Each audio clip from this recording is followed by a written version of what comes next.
Hallelujah. परमेश्वर का धन्यवाद करते हैं आज के दिन के लिए। आइए हम परमेश्वर के वचन में से पढ़ेंगे। नीति वचन 5। व्यभिचार के विरुद्ध चेतावनी। हे मेरे पुत्र, मेरी बुद्धि की बातों पर ध्यान दे, मेरी समझ की ओर कान लगा, जिससे तेरा विवेक सुरक्षित बना रहे और तू ज्ञान के वचनों को थामे रहे।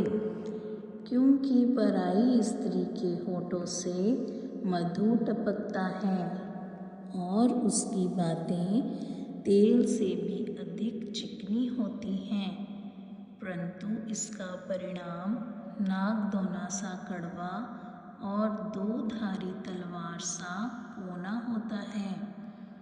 उसके पांव मृत्यु की ओर बढ़ते हैं और उसके पग अंधलोक तक पहुँचते हैं।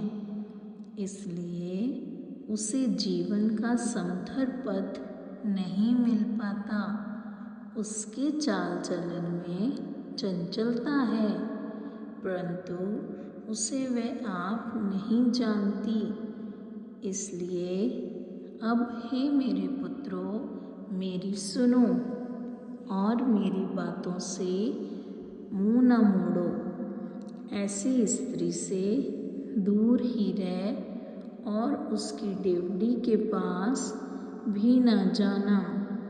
कहीं ऐसा न हो कि तू अपना यश औरों के हाथ और अपना जीवन क्रूर जन के वश में कर दे, या पराई तेरी कमाई से अपना पेट भरें और परदेशी मनुष्य तेरे परिश्रम का फल अपने घर में रखें, और तू अपने अंतिम समय में जबकि तेरा शरीर क्षीण हो जाए तब ये कहकर हाय मारने लगे, मैंने शिक्षा से कैसा बैर किया और डांटने वालों का कैसा तिरस्कार किया।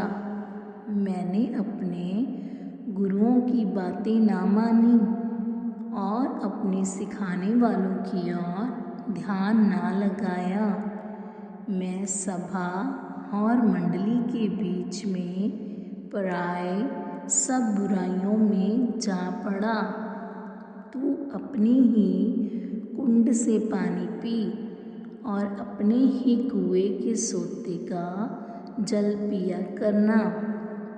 क्या तेरे सोते का पानी सड़क में और तेरे जल की धारा चौकों में बह जाने पाए? ये केवल तेरे ही लिए रहे और तेरे संग औरों के लिए ना हो। तेरा सोता धन्य रहे और अपनी जवानी की पत्नी के साथ तू आनंदित रह। प्रिय हिरनी या सुंदर संभावनी के समान उसके स्तन सर्वदा तुझे संतुष्ट रखें और उसी का प्रेम नित्य तुझे आकर्षित करता रहे। हे मेरे पुत्र, तू अपरिचित स्त्री पर क्यों मोहित हो और पराई को क्यों छाती से लगाई? क्योंकि मनुष्य के मार्ग यहोवा की दृष्टि से छिपे नहीं हैं और वह उसके सब मार्गों पर ध्यान करता है। दुष्ट अपने ही अधर्म के कामों में फंसेगा और अपने ही पाप के बंधनों में बेधा जाएगा। वह शिक्षा प्राप्त किए बिना मर जाएगा और अपनी ही मूर्खता के कारण भटकता रहेगा। परमेश्वर इन वचनों को पढ़े सुने जाने के द्वारा हम सबको बुद्धि और समझ दे। आमीन।